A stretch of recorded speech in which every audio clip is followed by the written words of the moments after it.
Hey guys, welcome back to the gun room. I just wanted to do a real quick video. We've got the PSL out here on the bench, and I've been hearing about guys putting ALG triggers in these, and I thought, you know what, it's worth a shot. I took an original reading off of the PSL with my trigger gauge, and it is right at 6 pounds with the factory trigger. And whenever I opened this, there was a distinct difference between the triggers themselves. But with a little bit of minor filing, you can actually get the ALG AK trigger to fit, which is the AKT here. So I just wanted to do a quick video to show you guys what I did. So now granted, I got the sear taken out of this, but you can see how the factory trigger here has this little notch cut out of it.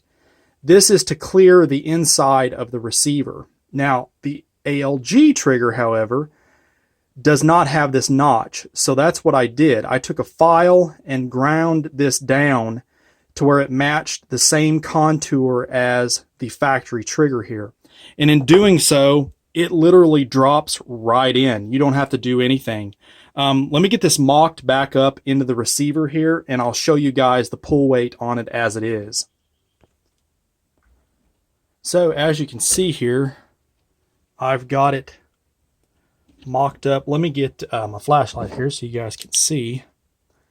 And it goes in just like the factory trigger, as you can see down there in the receiver.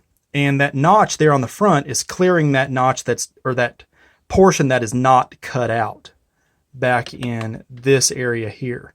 So by relieving that trigger hammer face, that's what's, or that trigger face there, that's what's actually doing that. So let me stick this pin in here and we'll get a pull weight on it with the ALG trigger.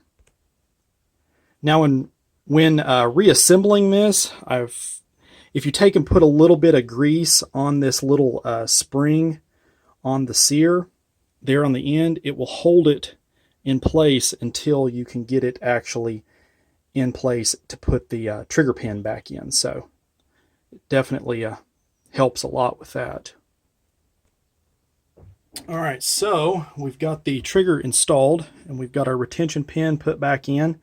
And again, the cool thing about this is that the ALG hammer, it just goes right in. So just swap your spring onto the hammer and then just put it back in the receiver and it's good to go.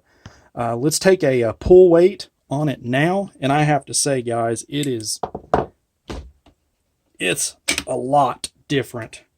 Let me grab a rag here. Now let's zero out our scale. Move the camera back here a smidge. Let's see what we got.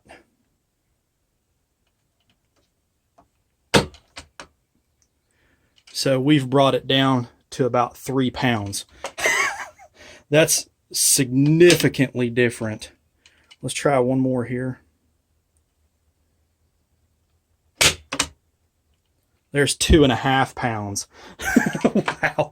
Oh man, I cannot wait to get this thing back to the hide and get some rounds down range. Now, the only thing left to do is to put in our safety pin, so that way our safety engages, and we'll be good to go. So definitely stay tuned for some more videos on this. I think it's going to be a lot of fun now with this trigger being lightened up a little bit. So if you got any questions on this, feel free to post them up below. Hit me up on the Facebook page. I'm always glad to help you guys over there. And as always, shoot straight. Later.